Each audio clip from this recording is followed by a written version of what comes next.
अक्सर लोगों का ये ख्याल है कि बजाय सूरह बकरा से शुरू करने के ये आखिरी पारा जो आमतौर पर जिसमें जो सूरतें हैं वो नमाज में पढ़ी जाती हैं, तो अगर उसका तर्जुमा हो जाए और उसकी मुख्तसर सी तफसीर बयान हो जाए तो नमाज में जो सूरतें ये पढ़ी जाती हैं और आमतौर पर लोगों को ये सूरतें याद होती हैं तो उनके लिए समझना भी उसका आसान है। और फिर जब वो नमाज में ये सूरतें सुनेंगे या पढ़ेंगे तो वो उसके जो मानी और उसके जो मफाहिम हैं वो भी उनके समझ में आएंगे। तो बेहतर ये है कि इस आखिरी पारे से शुरू किया जाए। अब रमज़ान का ये महीना है, 30 दिन है या 29 दिन, जितनी भी सूरतें हो सकती हैं इंशाअल्लाह कोशिश की जाएगी ज़्यादा से ज़्यादा हो जाएं। इस वक्त हमारे सामने दो सूरतें हैं, एक सूरह फलक है, दूसरे सूरह नास है। ये दोनों सूरतें चूँकि एक साथ नाजिल हुई और इन दोनों सूरतों के पीछे एक वाक़या है, इन दोनों सूरतों को जोड़वा कहा जाता है। और सूरह नास के बारे में ये भी आता है कि ये सूरह फलक का गोया ततिम्मा और उसकी तकमीला है। तो ये बेहतर लगा कि बजाय सूरह नास सिर्फ पढ़ी जाए, सूरह फलक और सूरह नास दोनों को शामिल कर लेते हैं। छोटी सूरतें हैं, इंशाअल्लाह ज़्यादा वक्त भी नहीं लगेगा और जो मसला है, मसले की जो नौइयत है वो भी पूरी तौर पर वाज़ेह हो जाएगी। तो जो कल तरीक़ा था कि पहले तिलावत की जाए तो वो इंशाअल्लाह तिलावत करते हैं, उसके बाद तर्जुमे और तफसीर का काम। आऊज़ु बिल्लाहि मिनश शैतानिर रजीम, बिस्मिल्लाहिर रहमानिर रहीम, कुल आऊज़ु बिरब्बिल फलक मिन शर्रि मा खलक वमिन शर्रि गासिकिन इज़ा वक़ब वमिन शर्रि हासिदिन वमिन शर्रि नफ़्फ़ासाति फिल उक़द वमिन शर्रि हासिदिन इज़ा हसद। बिस्मिल्लाहिर रहमानिर रहीम, कुल आऊज़ु बिरब्बिन नास मलिकिन नास इलाहिन नास मिन शर्रिल वसवासिल खन्नास अल्लज़ी युवस्विसु फी सुदूरिन नास मिनल जिन्नति वन नास। सदक़ल्लाहुल अज़ीम। ये सूरह फलक का जो आगाज़ होता है वो इस पहली आयत से होता है जिसमें अल्लाह ताला नबी अलैहिस्सलातु वस्सलाम को हुक्म दे रहा है कि मोहम्मद सल्लल्लाहु अलैहि वसल्लम कहिए आऊज़ु बिरब्बिल फलक, कि मैं पनाह चाहता हूँ बिरब्बिल फलक, फलक के रब की। फलक यानी सुबह, सुबह के रब की।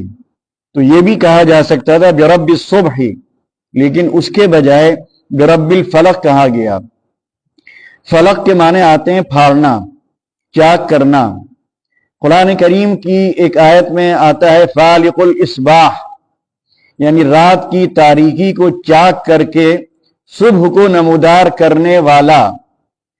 दूसरी आयत में है फालिकुल हब्बी वन नवा, दाने और गुठली को चाक करके उसको फाड़ कर उसमें से कोपल निकालने वाला।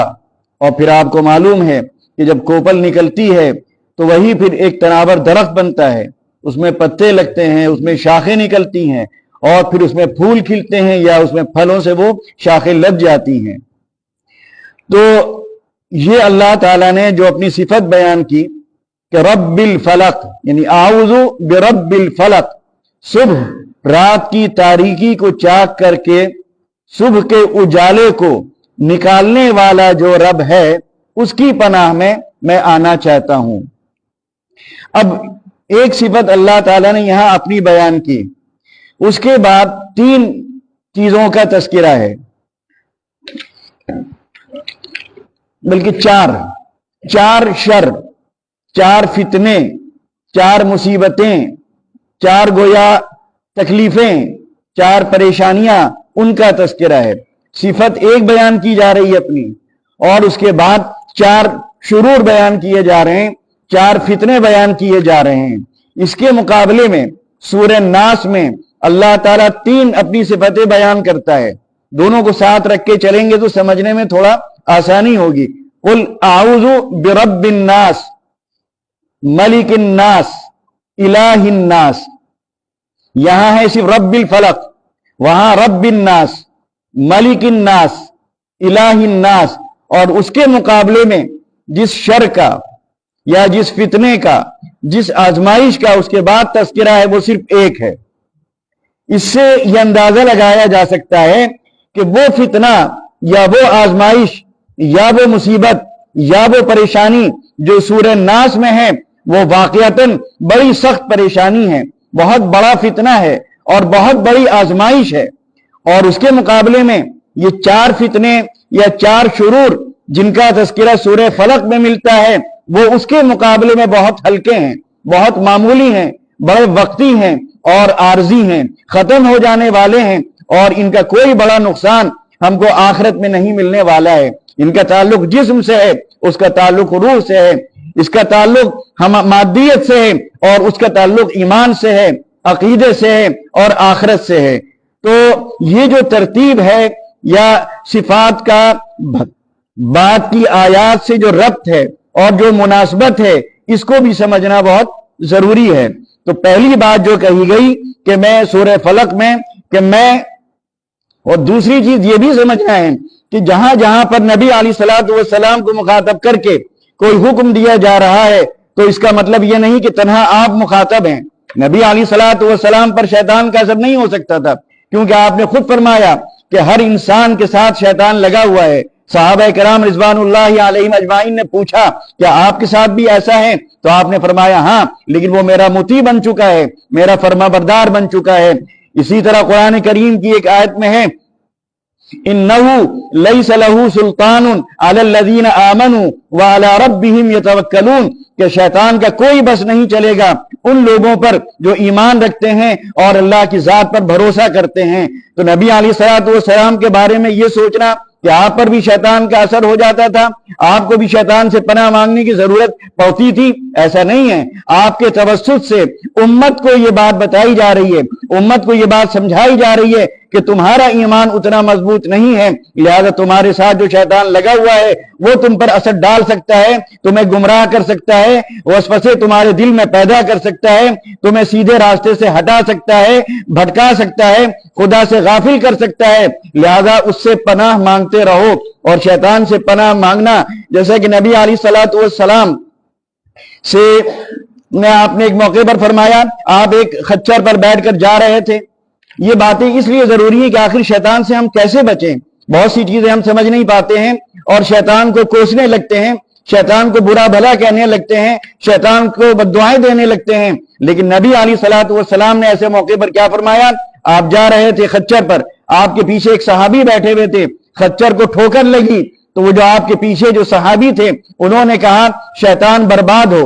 नबी अलैहिस्सलातु वस्सलाम ने फरमाया ये ना कहो, इससे तो शैतान खुश होगा, उसका दिल बढ़ेगा। क्यों? इसलिए कि उसे फतहमंदी का एहसास होगा और तुम्हारी शिकस्त का एहसास होगा। तो आपने फरमाया बिस्मिल्लाह कहो, शैतान भागेगा बिस्मिल्लाह से, शैतान भागेगा आऊज़ु बिल्लाह से, शैतान भागेगा अल्लाह के जिक्र से। तो अगर हम शैतान को भगाना चाहते हैं तो कसरत से अल्लाह को याद करना होगा, कसरत से कुरान करीम की तिलावत करना होगी, कसरत से आऊज़ु बिल्लाह को अपनी जुबान पर जारी करना होगा। तो इंशाअल्लाह शैतान के उस चुंगल से, शैतान के उस फरेब से और उसके उस जाल से इंशाअल्लाह बचने में आसानी हो जाएगी। तो बजाय शैतान को बुरा भला कहने के हमें अल्लाह का नाम लेना चाहिए, जिक्र करना चाहिए, इस्तिग़फ़ार करना चाहिए और कुरान करीम की तिलावत करनी चाहिए।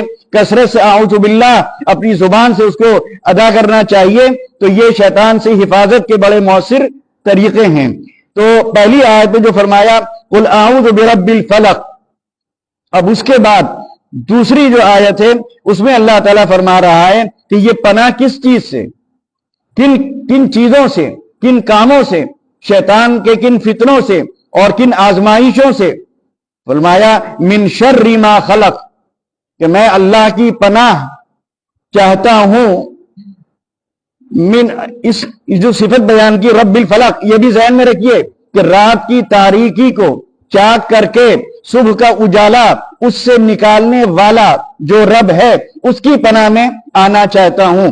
अब देखिए दूसरी जो शर है, मिन शर्रि मा खलक, पनाह किस किस चीज से चाही जा रही है? मिन शर्रि मा खलक, यानी वो तमाम चीजें जो अल्लाह ने पैदा की हैं, यानी अल्लाह की जितनी भी मखलूकात है, खा वो किसी भी शक्ल में हो, किसी भी नौइयत की हो, किसी साइज की हो, किसी वजन की हो, उन तमाम मखलूकात के शर से पनाह चाहता हूं।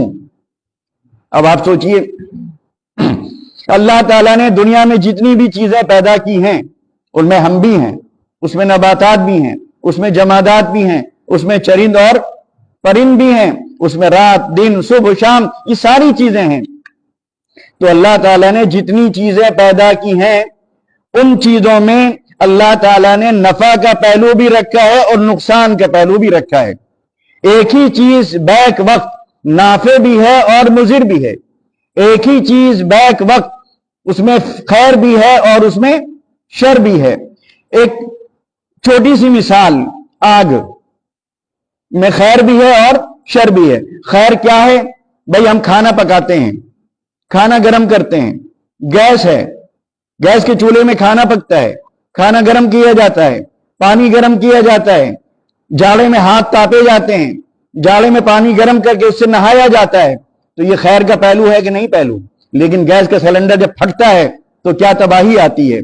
यही आग जब लग जाती है, चाहे वो जिसमें लगे, चाहे वो छप्पर में लगे, चाहे वो कुर्सी मेज में लगे या जानवरों में लगे, तो क्या तबाही मचती है। तो यही आग एक तरफ फायदा पहुंचा रही है, नफा पहुंचा रही है, खैर का पहलू लिए हुए है हमारे लिए, यानी हम उससे फायदा उठा रहे हैं। लेकिन वही आग जब लगती है तो फिर वो आग घरों को जलाती है, महलों को जलाती है, जानवरों को जलाती है, घर के साजो सामान को जलाती है और राख का ढेर बनाकर रख देती है। तो आग के इस पहलू से, इस शर के पहलू से पनाह मांगनी चाहिए कि ए अल्लाह, कभी ये नौबत ना आए कि हमारे घर में आग लगे, हमारे जिस्म को आग लगे। कभी ये नौबत ना आए कि घर का सिलेंडर फटे और उससे घर की छत जो है वो उड़ जाए। इसी तरह हवा कितनी जरूरी है। अगर हवा ना हो तो आप सांस नहीं ले सकते, हवा ना हो तो आपके फेफड़ों को ऑक्सीजन नहीं मिल सकती, हवा ना हो तो आपका पसीना खुश्क नहीं हो सकता। लेकिन यही हवा जब बहती है, जब ये तूफानी शक्ल इख्तियार करती है, तो दरख्तों को जड़ से उखाड़ कर फेंक देती है, घरों को उसकी बुनियादों से हिलाकर रख देती है, घर ढा जाते हैं, खेती बर्बाद हो जाती है, दरख्त में जो फल लगे होते हैं वो सारे जमीन पर आ जाते हैं। कितनी तबाही मचती है जब वही हवा आंधी की शक्ल इख्तियार करती है और आंधी की तरह जब वो तेज चलती है। इसी तरह पानी हमारे लिए कितना जरूरी है। न पिए तो प्यास से मर जाएंगे, कितने दिन आप प्यासे रह सकते हैं। लेकिन यही पानी जब बहता है, जब दरिया में सैलाब आता है, जब तुगयानी आती है, जब ज्यादा बारिश होती है, तब सोचिए क्या कैफियत होती है। बाढ़ के मौके पर, सैलाब के मौके पर या तूफानी बारिश के मौके पर न गल्ला बचता है, न फल बचते हैं और न इंसान सुकून से रह पाता है, न कामकाज कर पाता है। यही दरिया जब बहता है जिसमें आदमी मछली पकड़ रहा है और इसी में नाव चल रही है, लेकिन जब सैलाब आता है, इसमें मौजें उठती हैं, तूफान आता है, तो इसी में आदमी डूब कर मरता भी है। वही जो बड़े सुकून के साथ कल यहां मछली पकड़ रहा था, आज सैलाब जब आया तो वो उसी में डूब कर मर गया। कितनी नाव पलट जाती हैं और नाव पर चलने वाले, नाव पर बैठकर एक जगह से एक किनारे से दूसरे किनारे जाने वाले उसी में गर्क हो जाते हैं। तो यही पानी, उसके अंदर खैर का पहलू भी है, उसके अंदर शर का पहलू भी। हवा खैर का पहलू भी और शर का पहलू भी। इसी तरह एक और मिसाल दी जा सकती है। मिसाल के तौर पर माँ है, अजीब सी मिसाल लगती है, लेकिन माँ वही माँ जब सही तरबियत करती है तो बच्चे के अखलाक को संवारती है, और वही माँ लाड जब करने पर आती है तो उसके लाड से वही बच्चा बिगड़ जाता है। तो अगर देखा जाए तो माँ के अंदर भी खैर भी है और शर भी है। अगर वो तरबियत सही कर रही है तो खैर है, और अगर लाड प्यार के नतीजे में वो अपने बच्चे को बर्बाद कर रही है, उसको गुमराह कर रही है, उसको जो है तकब्बुर उसके अंदर पैदा कर रही है और उसको गलत रास्ते पर डाल रही है, फजूल खर्ची का उसको आदी बना रही है, उसके अंदर तरह तरह की खराबियां उस लाड और प्यार के नतीजे में पैदा हो रही हैं, तो ये माँ का गोया शर वाला पहलू है। तो अल्लाह ताला से पनाह मांगनी चाहिए, और वही पनाह मांगी जा रही है कि अल्लाह ताला ने जितनी भी चीजें पैदा की हैं, अल्लाह ताला उनके खैर के पहलू से मुस्तफीद होने का मौका हमें अता फरमाता रहे, और उनके अंदर शर का पहलू है, अल्लाह ताला उससे हमारी हिफाजत फरमाता रहे। उसके बाद मिन शर्रि गासिकिन इज़ा वक़ब, और पनाह किससे मांगी गई? अंधेरे से, तारीकी से जब छा जाए। क्योंकि आमतौर पर आप देखेंगे कि जो जराइम होते हैं, जराइम चाहे चोरी हो, चाहे डकैती हो, चाहे इस्मत दरी हो, चाहे और इस तरह की कोई गलत हरकतें हो, वो ज्यादातर रात के अंधेरे में की जाती हैं। अंधेरे का सहारा लिया जाता है, अंधेरे की आड़ में वो काम किए जाते हैं। जुआ रात में खेला जाएगा, शराब ज्यादा रात में पी जाएगी, बेहयाई के सारे काम रात में किए जाएंगे। तो फरमाया रात की तारीकी जब फैलती है और उस वक्त इस तरह के अफराद जब सरगर्म अमल होते हैं, बुरे लोग जब खुलकर मैदान में आते हैं और रात के अंधेरे का सहारा लेकर रात की तारीकी में अपने जराइम अंजाम देते हैं और सारी बेहूदगियां वो रात के अंधेरे में करना चाहते हैं, तो ए अल्लाह रात की इस तारीकी से भी हमारी हिफाजत फरमा। उसके बाद है मिन शर्रि नफ्फासाति फिल उक़द, जिसकी वजह से ये सूरह नाजिल हो रही है। इन दोनों सूरतों का शान नुज़ूल क्या है वो भी अभी मैं आपको बताता हूं। व मिन शर्रि नफ्फासात, उसके बाद जो पनाह चाही जा रही है, पनाह मांगी जा रही है, कहा जा रहा है मिन शर्रि नफ्फासात, फूकने वालियों से। किससे? फूकने वालियों से। किस चीज में फूकने वाली? फिल उक़द, गिरोह में, यानी जो गिरहें होती हैं, जो गांठें होती हैं, उन गांठों में, उन गिरोहों में फूकने वालियों से भी पनाह। अब वाकया क्या था? नबी अलैहिस्सलातु वस्सलाम को अपनी जिंदगी में दो मरहले ऐसे पेश आए कि एक मरहला तो ऐसा था कि आपको जहर आलूद गोश्त खिलाया गया, वो भी एक यहूदी खातून ज़ैनब बिन्त हारिस ने नबी अलैहिस्सलातु वस्सलाम को जहर आलूद गोश्त दिया खाने में। आपने वो निवाला बनाकर अपने मुंह में डाला, लेकिन आपको ये इसकी इत्तला दी गई कि इसमें जहर मिला हुआ है। आपने फौरन वो निवाला उगल दिया। वहीं पर एक सहाबी मौजूद थे, उन्होंने खा लिया, उनका इंतकाल हो गया। अब देखिए बशरियत के अपने तकाजे हैं, जिस्म के अपने तकाजे हैं, बहुत सी चीजें सब मिली जुली हैं जो भी समझ में आएंगी। उसका असर क्या पड़ा कि नबी अलैहिस्सलातु वस्सलाम की जब विसाल का वक्त करीब आया, तब भी आपने फरमाया कि वो जहर आलूद गोश्त जो एक सेकंड के लिए मेरे मुंह में गया था, वो आज भी असर डालता है और ऐसा लगता है कि मेरे पेट की रगें कट जाएंगी। आप बशर थे, बशरियत के तकाजे थे कि जिस्म पर आपके असर पड़ रहा था। एक वाकया ये हुआ, वो भी यहूदी औरत उसके पीछे। दूसरा वाकया आप पर जादू करने का था।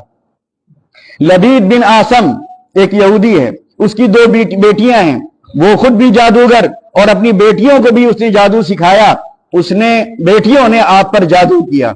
जादू इस तरह किया कि आपका कंघा और आपके बाल उसमें लगे हुए थे, उनको कहीं से हासिल किया और हासिल करने के बाद उसमें गिरें लगाई, 11 गिरें, और गिरें लगाने के बाद वही अमल किया जादू का, और उसके बाद जरवान नाम का एक कुआं था, उस कुएं के अंदर उसको डाल दिया। उसका असर नबी अलैहिस्सलातु वस्सलाम पर पड़ा, लेकिन आपके जिस्म पर पड़ा। दो चीजें हैं, एक आप एक तरफ बशर भी हैं, दूसरी तरफ नबी भी हैं। आपकी इताअत अल्लाह की इताअत है, आप पर वही नाजिल हो रही है, अल्लाह ताला आप पर कुरान करीम नाजिल कर रहा है, आपको अवामिर और नवाही आसमान से दिए जा रहे हैं। तो जादू का असर आपके जिस्म पर पड़ा, लेकिन अगर कोई ये समझता है कि उसका असर आपके दिमाग पर पड़ा, आपके दिल पर पड़ा, तो ये उसकी बहुत बड़ी भूल और बहुत बड़ी जिहालत और बहुत बड़ी नादानी है। नबी अलैहिस्सलातु वस्सलाम अक्ल नबूवत रखते थे, शऊर नबूवत रखते थे, इदराक नबूवत रखते थे, एहसास नबूवत रखते थे। उस पर किसी चीज का कोई असर नहीं पड़ सकता था। हाँ, बशरियत का तकाजा था कि आपके जिस्म पर असर पड़ा, आपके पांव में दर्द रहने लगा। समझे आप? तो कभी भी ये ख्याल, बाज रिवायात में इस तरह की बातें आती हैं, लेकिन नबी अलैहिस्सलातु वस्सलाम के बारे में इस तरह का ख्याल जहन में नहीं आना चाहिए। नबी अलैहिस्सलातु वस्सलाम पर तलवार का असर पड़ा कि नहीं पड़ा, दंदाने मुबारक आपके शहीद हुए कि नहीं शहीद हुए, जहर आलूद गोश्त का असर पड़ा कि नहीं पड़ा, ये सारे असरात आपके जिस्म पर पड़ रहे हैं। आपकी गर्दन पर ऊंट की ओझड़ी डाली गई, उसके वजन से आपको सिजदे से उठना मुश्किल हो गया। ये ताइफ में पत्थर मारे गए, आपके पांव से खून जारी हुआ, पांव लहूलहान हो गए। ये सारी चीजें जिस्म से ताल्लुक रखती हैं, लेकिन जहां तक आपकी अक्ल का सवाल है, जहां तक शऊर का सवाल है, जहां तक आपके एहसास और इदराक का सवाल है, उसमें कोई असर किसी भी चीज का नहीं पड़ा। चाहे आपके खिलाफ जो जो साजिशें की गई हो वो सब नाकाम हुई हैं यहां पर। तो नबी अलैहिस्सलातु वस्सलाम पर ये जादू हुआ। अब उसके बाद क्या हुआ? आपको एहसास हुआ। तो उसके बाद ख्वाब में, बल्कि हो सकता है कि हालत बेदारी में यह वाकया पेश आया हो। दो फरिश्ते आपकी खिदमत में हाजिर होते हैं, एक सरहाने बैठता है, दूसरा पायताने बैठता है। एक फरिश्ता दूसरे फरिश्ते से ही पूछता है, भाई इनको क्या बीमारी है? तो दूसरा फरिश्ता बताता है, इन पर जादू किया गया है। तो फिर वो फरिश्ता, अल्लाह ताला उस फरिश्ते के जरिए आपके इल्म में ये बात ला रहे हैं, वो कहता है कि फुला फुला ने जादू किया है, और वो कंघा यानी जादू में इस्तेमाल की हुई वो चीज फला कुएं में, जिसका ये नाम है, वहां डाल दी गई है। अगर वहां से वो निकाली जाए और उसी मौके पर ये सूरतें नाजिल हुई हैं, और ये सूरतें जो हैं पढ़ी जाएं, एक एक आयत पढ़ी जाए और एक एक गिरा खोली जाए, तो जादू का असर जायल हो जाएगा। चुनांचे वो कंघा निकाला गया वहां से, और आप नबी अलैहिस्सलातु वस्सलाम एक एक आयत पढ़ते जाते थे, एक एक गिरा खोलते जाते थे, यहां तक के सारी गिरा खुल गई और दोनों सूरतें मुकम्मल हो गई और जादू का वो असर जायल हो गया। ये वाकया जो आपके साथ पेश आया, ये भी हमारे और आपके लिए, हम आप न जाने कितने आमिलों के चक्कर में पड़ते हैं, जबकि कुरान करीम की ये दो सूरतें मौजूद हैं जो जादू का तोड़ हैं। इनको जो आमतौर पर जादू होता है या हसद होता है, दोनों का तोड़ इसमें मौजूद है। तो बजाय इधर उधर जाने के, इधर उधर भटकने के, आमिलों पर पैसा खर्च करने के, मामूल बना लिया जाए कि सोने से पहले हमें ये दोनों सूरतें पढ़ना है और अपने ऊपर दम करना है। नबी अलैहिस्सलातु वस्सलाम के ये भी मामूल था कि सोने से पहले आप चारों कुल पढ़कर अपने हाथ पर दम करते थे और उसके बाद पूरे जिस्म पर फैल लिया करते थे। और जब नौबत यह आई कि आपकी आखिरी वक्त आया और आपके लिए यह अमल दुश्वार हो गया, तो हज़रत आयशा रज़ियल्लाहु ताला अन्हा, आप उनके हाथ पर फूंकते थे और वो अपना उन दोनों फूके हुए हाथों को नबी अलैहिस्सलातु वस्सलाम के पूरे जिस्म पर फेर दिया करती थी। तो ये एक नुस्खा मौजूद है, एक इलाज मौजूद है, एक तदबीर मौजूद है, उसको इख्तियार करने की जरूरत है, न कि इधर उधर भटकने की। उसके बाद फरमाया, व मिन शर्रि हासिदिन इज़ा हसद, पनाह किससे मांगी जा रही है? हसद करने वालों के हसद से। अब देखिए आयत की तरतीब देख लिए, पहले क्या है? मिन शर्रि मा खलक, जब इंसान उन तमाम चीजों के शर और फितने से महफूज हो जाएगा, और फिर उसके बाद रात की अंधेरे में जो फितने आजमाइशें होती हैं, जो जराइम होते हैं, उनसे भी महफूज रहेगा, और फिर जादू टोने से भी महफूज रहेगा, तो यकीनन वो आदमी तरक्की करेगा, वो आदमी खुशहाल होगा, वो आदमी आगे बढ़ेगा, उसको शोहरत भी हासिल होगी, इज्जत भी हासिल होगी, क्योंकि अब उसके कामों में कोई रुकावट नहीं है, आगे बढ़ने में कोई उसकी टांग नहीं खींच रहा है। तो अब जब वो तरक्की करेगा तो अब चौथा मरहला शुरू होता है, वो हसद का। हसद कब होगा? जब आप तरक्की करेंगे, जब आप खुशहाल होंगे, जब आपका कारोबार आगे बढ़ेगा, जब दुकान में ग्राहक आएंगे, जब आपके पास पैसा आएगा, जब आपके पास इल्म आएगा, जब शोहरत और इज्जत मिलेगी। तो ये तीनों रुकावटें दूर हो गई जो तरक्की के रास्ते में रुकावटें थी। अब आप आगे बढ़ रहे हैं, तो अब चौथा मरहला आपके साथ शुरू हो जाएगा, और वो है हसद का। हसद किसी जाहिल से नहीं होगा, हसद आलिम से होगा, हसद गरीब से नहीं होगा, हसद दौलतमंद से होगा, हसद बीमार से नहीं होगा, हसद सेहतमंद से होगा। तो अब हसद का ये मरहला, ये भी बड़ा खतरनाक है। तो इसका भी इलाज यही सूरे है। तो इस सूरे को हमें ज्यादा से ज्यादा पढ़ने की जरूरत है। उसके बाद अब सूरे नास है। इसमें नबी अलैहिस्सलातु वस्सलाम से कहा जा रहा है, आऊज़ु बिरब्बिन नास, कि ए नबी, ए मोहम्मद, ए हबीब, ए महबूब, कुल कहिए, पढ़िए क्या आऊज़ु बिरब्बिन नास, कहिए कि मैं पनाह चाहता हूं, पनाह में आना चाहता हूं। किसकी पनाह में? रब्बुन नास, जो तमाम इंसानों का रब है, यानी उनका पालनहार है, उनकी परवरिश करने वाला है, उनकी निगहदाश्त करने वाला है, उनकी हिफाजत और उनकी निगरानी करने वाला है। उसके बाद अल्लाह ताला दूसरी सिफत बयान कर रहा है, मलिकिन नास, जो तमाम लोगों का मालिक है, सबका बादशाह है, हर शख्स पर उसकी शहनशाहियत है।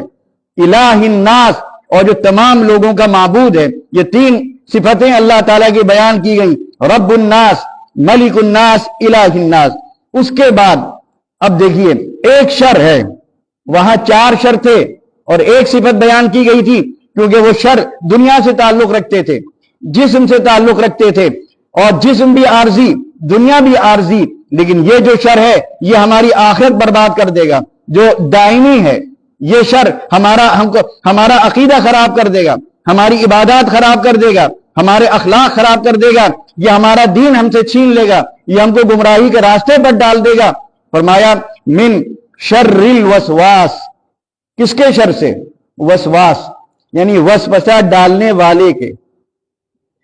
अल खन्नास, खन्नास के माने जो आए और भाग जाए, टिकने वाला नहीं, क्योंकि शैतान बुज़दिल है, डरपोक है। उस पर जब बिस्मिल्लाह का, आऊज़ु बिल्लाह का चाबुक पड़ता है तो बहुत तेज भागता है, लेकिन वो चाबुक डालने वाले भी तो मौजूद हों। बजाय शैतान को कोसने और काटने के, वो चाबुक चलाइए जो उस पर असर डालता है, वो वार कीजिए जिससे वो जख्मी होता है, जिससे वो तड़पता है, बेकरार होता है, बिदक कर भागता है। मिन शर्रिल वसवास, वसवसा डालने वाले के शर से। अल खन्नास, जो वसवसा डालकर भाग जाता है, टिकता नहीं है, रुकता नहीं है। अल्लज़ी युवस्विसु फी सुदूरिन नास, जो लोगों के दिलों में वसवसे डालता है, वसवसे डालता है। वसवसा, ऊपर की तीन चीजें ध्यान में रखिए, तीन सिफात, वसवसे भी आपकी समझ में आ जाएंगे। हम सब अपने दिल को टटोलें, अपने गिरदोपेश का जायजा लें। आमतौर पर शिर्क कहां से आता है, कुफ्र कहां से आता है? मिसाल के तौर पर पहली सिफत बयान की गई, बिरब्बिन नास, लोगों की जरूरत पूरी करने वाला, लोगों के काम आने वाला, उनकी मुश्किलें आसान करने वाला, यही तो है, हिफाजत करने वाला। अब जरा आसपास जो लोग रहते हैं उनके अकायद को देखिए, हम में से कितने हैं जिनके जहन में ये ख्यालात आते हैं, दिल में ये वसवसे पैदा होते हैं कि भाई जरूरत तो हमारी वहां से भी पूरी हो सकती है। कितने हैं कब्र पे जाते हैं, मजार पे जाते हैं, बेटे के लिए जाते हैं, औलाद के लिए जाते हैं, नौकरी के लिए जाते हैं, पैसे के लिए जाते हैं, कारोबार के लिए जाते हैं, यही समझ के तो जाते हैं कि हमारी ये जरूरत वहां पूरी हो सकती है। अल्लाह ताला यहां रब्बुन्नास अपने को कह रहा है और हम दूसरों को रब्बुन्नास समझ रहे हैं। जरूरत पूरी करने वाला अगर हम किसी को समझते हैं तो शिर्क हुआ कि नहीं हुआ? अकीदे पर असर पड़ा कि नहीं पड़ा? गुमराही के रास्ते पर हम चले कि नहीं चले? ये गुमराही का रास्ता, ये शिर्क या ये बदअकीदगी हमें कहां ले जाएगी? जन्नत में ले जाएगी, जहन्नम में ले जाएगी। तो मामला छोटा मोटा नहीं है, जिस्मानी बीमारी की तरह या सहरजदगी की तरह या हसद से पहुंचने वाले नुकसान की तरह, वो सब आर्जी नुकसानात हैं। ये नुकसान बहुत बड़ा है। तो फरमाया इसी तरह मलिक नास, लोगों का मालिक है। हम कितनों को मालिक समझ बैठते हैं। हम एक लेखपाल को मालिक समझने लगते हैं, हम तहसीलदार को मालिक समझने लगते हैं। दायरा महदूद सही, लेकिन हम ये समझते हैं कि यहां का वो मालिक है, जो चाहेगा वो होगा। वो इनकी जमीन इनको दे सकता है, इनकी जमीन उनको दे सकता है, इनकी जमीन घटा सकता है, उनकी जमीन बढ़ा सकता है। ये तसव्वुर होता है कि नहीं? एक एमएलए का दायरा महदूद सही, कारपोरेटर का दायरा महदूद सही, लेकिन हम समझते हैं कि मोहल्ले में कारपोरेटर सब कुछ कर सकता है, प्रधान ब्लॉक प्रमुख सब कुछ कर सकता है, एमएलए सब कुछ कर सकता है अपने दायरे में, एमपी अपने दायरे में सब कुछ कर सकता है, वजीर आजम अपने दायरे में सब कुछ कर सकता है। लेकिन हकीकत में ये सब गुलाम है। मच्छर से ज्यादा इनकी हैसियत नहीं है। किसी ओहदे पर हो, बड़े से बड़े ओहदे पर होते हुए भी अल्लाह की नजरों में मच्छर से ज्यादा उनकी हैसियत नहीं है। वो उतने बेबस हैं, उतने आजिज हैं जितने के आप हैं। वहां तो चलती है अल्लाह की, उसकी मिल्कियत हर जगह है। हिम्मत नहीं किसी की कि इनकी जमीन इनके नाम कर दे या इनकी जमीन इनके नाम कर दे, हिम्मत नहीं कि इनकी चीज इनको दे दे या इनको फायदा पहुंचा दे या इनको नुकसान पहुंचा दे। नुकसान पहुंचाने वाली जात खुदा की है। जब तक वहां से इजाजत ना होगी, जब तक उसकी मर्जी ना होगी, जब तक वो ना चाहेगा, दुनिया में ये सब जो चीजें हमें नजर आ रही हैं, जिनके बारे में हमारा ये ख्याल है कि ये मालिक हैं, ये कादिर हैं, ये कर सकती हैं, ये नफा नुकसान पहुंचा सकती हैं, यही तसव्वुर हमें शिर्क तक ले जाता है। तो अल्लाह ताला ने यहां जो अपनी सिफत बयान की मलिकिन नास, उसके बाद इलाहिन नास, जब यही चीज आगे बढ़ती है तो इबादत तक आदमी पहुंच जाता है। कब्रों पर सिजदा होता है कि नहीं? क्या सजदा इबादत नहीं है? चादर चढ़ाना या वहां जाके माथा टेकना या वहां बैठकर उससे उन्हीं से दुआएं मांगना, क्या ये इबादत नहीं है? तो ये वसवसे कौन डाल रहा है? उनके बारे में ये ख्याल हमारे दिल में कौन पैदा कर रहा है? कौन उनकी ये अजमत और उनका तकद्दुस हमारे दिल में पैदा कर रहा है? ये यकीनन शैतान है। वसवास अल खन्नास, वो भागता है, उसकी हिम्मत नहीं कि ज्यादा देर आपके सामने खड़े हो सके। आप तलवार चलाइए, वो चाबुक चलाइए, वो उस पर वो लाठी चलाइए जिससे उसको तकलीफ होती है, जिससे उसको चोट पहुंचती है, और वो लाठी बिस्मिल्लाह है, वो लाठी आऊज़ु बिल्लाह है, और वो कुरान करीम की आयात हैं और इस्तिग़फ़ार है। अब उसके बाद बहुत बहुत अहम बात ये कही जा रही है, मिनल जिन्नति वन नास। शैतान की दो शक्लें हैं, वसवसे डालने वाले दो किस्म के हैं। एक वसवसा डालने वाला मिनल जिन्ना, ठीक है, शैतानों में से, शैतान भी क्या था? जिन था। और दूसरे वसवसे डालने वाले खुद हमारे ही अपने भाई हैं, हमारे ही अपने दोस्त, हमारे ही साथी हैं। मसलन एक आदमी अजमेर जाता है, चादर चढ़ाता है, माथा टेकता है, इत्तिफाक ऐसा कि उसका काम बन गया, आपका दोस्त है, आपका एक काम अटका हुआ है। अब उससे जब आपने अपनी काम की बात रखी उसके सामने, तो उसने आपसे कहा भाई मैं वहां गया था, मैंने चादर चढ़ाई, मैंने सजदा किया, मैंने वहां अजमेर के शाह से दुआ मांगी, उनका नाम लेकर उनसे मेरा वो काम हो गया, चलो तुम भी चलो। अब जिसकी जरूरत अटकी हुई है, जबकि जरूरतें पूरी करने वाला रब्बुन्नास है, लेकिन वो जरूरत पूरी अल्लाह ताला नहीं कर रहा है, उसमें कोई मसलहत है, कोई हिकमत है, तो आपका वो दोस्त आपके दिल में वसवसे डालता है और आप उसके वसवसे का शिकार होकर जाकर वहां चादर चढ़ाते हैं या वहां जाकर आप सिजदा करते हैं, माथा टेकते हैं। तो इस तरह के बहुत से दोस्त हैं। एक दोस्त है शराबी है, आप शराब नहीं पीते, लेकिन वो क्या करता है? आपको शराब का आदी बनाता है। आपका दोस्त जुआड़ी है, आपकी सोबत खराब है, आप उसके ज़ेरे असर रहकर आप जुआड़ी बन जाते हैं और न जाने फिर किन किन रास्तों पर आदमी चलने लगता है, उसका अकीदा किस तरह बदलता है, उसके अखलाक किस तरह खराब होते हैं और वो किस तरह बदकिरदारी में वो मुब्तला हो जाता है। और ये सब बुरी सोबत का नतीजा, बुरे दोस्तों का नतीजा, बुरे साथियों का नतीजा है। तो बस अब बहरहाल कोशिश यही करना चाहिए कि जो चीजें इस सूरे में या इससे पिछली सूरत में बयान की गई उनको ज़हन में रखा जाए और उन पर अमल करने की कोशिश की जाए। व आखिरु दावाना अनिल हम्दुलिल्लाहि रब्बिल आलमीन।